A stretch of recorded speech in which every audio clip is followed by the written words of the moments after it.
ये बात करते हैं सरस्वती नदी के इतिहास के बारे में। आखिरकार कैसे विलुप्त हो गई सरस्वती नदी। हमारे देश में नदियों को माँ कहा जाता है। कुछ राज्यों में नदियों को जीवनदायिनी और जीवन का आधार कहा जाता है, पर एक ऐसी भी नदी है जिसके बारे में हमने कम ही सुना है, जिसका उद्गम कहाँ है, अंत कहाँ है और कुछ प्रमुख रूप से पता नहीं चलता। इसलिए आज एक ऐसी ही नदी के बारे में विस्तार से जानेंगे। जी हाँ, हम बात कर रहे हैं सरस्वती नदी के बारे में। जब हम बात सरस्वती नदी के उद्गम स्थान की करते हैं तो यह राजस्थान में अरावली पर्वत श्रृंखला के बीच से निकली। इस अलकनंदा नदी की एक सहायक नदी भी कहा जाता है, जिसका उद्गम स्थल उत्तराखंड में बद्रीनाथ के पास है। महाभारत में मिले वर्णन के अनुसार सरस्वती नदी हरियाणा में यमुनानगर से थोड़ा ऊपर और शिवालिक पहाड़ियों से थोड़ा नीचे आदि बद्री नामक स्थान से निकलती थी। आज भी लोग इस स्थान को तीर्थ स्थल के रूप में मानते हैं और वहां जाते हैं, किंतु आज आदि बद्री नामक स्थान से बहने वाली नदी बहुत दूर दूर तक नहीं दिखाई देती।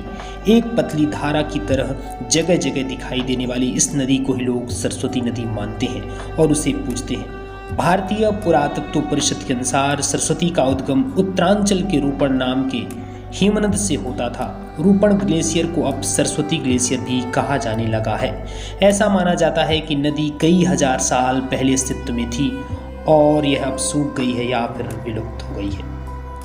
आखिरकार वैज्ञानिकों की मान्यता क्या है। सरस्वती एक बहुत बड़ी नदी थी जो कि संभवतः हड़प्पा संस्कृति के 4000 वर्ष पूर्व सूख गई थी अथवा गायब हो गई।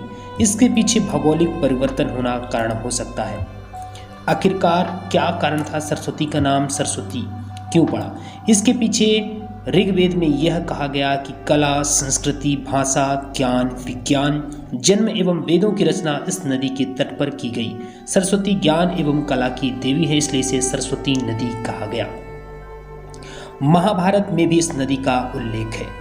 महाभारत के कुछ पृष्ठों में इस नदी का उल्लेख है, जो हरियाणा के शीरसा नामक एक कस्बे में कहीं विलुप्त हो गई थी। भौगोलिक इतिहास और पुरातात्विक खोजों से पता चलता है कि राजस्थान हमेशा से एक शुष्क स्थान नहीं था, बल्कि एक समय यह हरा भरा क्षेत्र हुआ करता था, जिसने एक बड़ी नदी प्रणाली की मेजबानी की, जिसके कारण इस क्षेत्र के आसपास मोहनजोदड़ो और हड़प्पा सभ्यता के स्थापना हुई थी। महाभारत में वर्णित राजा पुरुरवास सरस्वती नदी के तट के पास अपनी होने वाली पत्नी उर्वशी से मिले थे। महाभारत का युद्ध न केवल सरस्वती नदी के पास लड़ा गया था, बल्कि उसका पाठ भी इसी के तट के आसपास हुआ था। हिंदू पौराणिक कथाओं की माने तो सरस्वती नदी देवी सरस्वती का ही एक रूप थी। माता सरस्वती को ज्ञान, संगीत और रचनात्मकता की देवी के रूप में पूजा जाता है। इसी वजह से इस नदी का भी बहुत महत्व ज़्यादा है। कई संस्कृत ग्रंथों में उल्लेख है कि भगवान शिव और देवी पार्वती की संतानों में से एक कार्तिकेय को सरस्वती नदी के तट के पास देवसेना का रक्षक नियुक्त किया गया था। वही भगवान विष्णु के एक अवतार परशुराम ने अत्याचारी राक्षस की हत्या के पाप का पश्चाताप करने के लिए सरस्वती नदी के पानी में स्नान किया था, जिससे उन्हें पाप की मुक्ति मिली थी। सरस्वती नदी को मिला विलुप्त होने का श्राप। शास्त्रों में इस बात का जिक्र है कि एक बार जब वेदव्यास सरस्वती नदी के तट पर भगवान गणेश को महाभारत की कथा सुना रहे थे, उस समय ऋषि ने नदी को धीरे धीरे बहने का अनुरोध किया ताकि वह पाठ पूरा कर सके।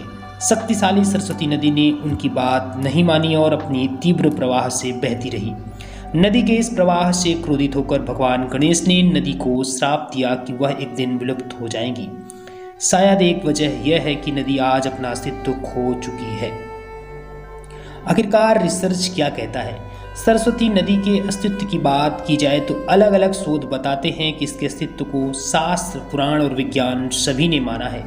एक रिसर्च में यह बात कही गई कि लगभग 5500 साल पहले सरस्वती नदी भारत के हिमालय से निकलकर हरियाणा, राजस्थान व गुजरात से लगभग 1600 किलोमीटर तक बहती थी और अंत में अरब सागर में विलीन हो जाती थी। अन्य पवित्र नदियों की तरह आज भी सरस्वती नदी की मौजूदगी को नकारा नहीं जा सकता। पवित्र नदियों की बात की जाए तो गंगा, यमुना के साथ सरस्वती नदी की पूजा भी की जाती है। सरस्वती नदी को पुराणों में एक विशेष स्थान प्राप्त है। इस नदी को देवी की तरह पूजा जाता है। पुराणों में बताया गया है कि यह नदी आज भी बह रही है, लेकिन आज यह नदी किसी को दिखाई नहीं देती। विज्ञान के अनुसार वो सैकड़ों साल पहले धरती पर थी, लेकिन आज यह नदी विलुप्त हो चुकी है, इसलिए नदी अब दिखाई नहीं देती। शास्त्रों की माने तो सरस्वती नदी एक श्राप के कारण विलुप्त हो गई और अब दिखाई नहीं देती। वहीं एक और कथा के अनुसार इस नदी को प्राप्त एक वरदान के कारण यह विलुप्त हो गई। उसी वरदान की वजह से प्रयाग में गंगा, यमुना और सरस्वती का मिलन माना जाता है। जबकि सरस्वती नदी कभी किसी को दिखाई नहीं देती है, फिर भी यह अस्तित्व में बनी है।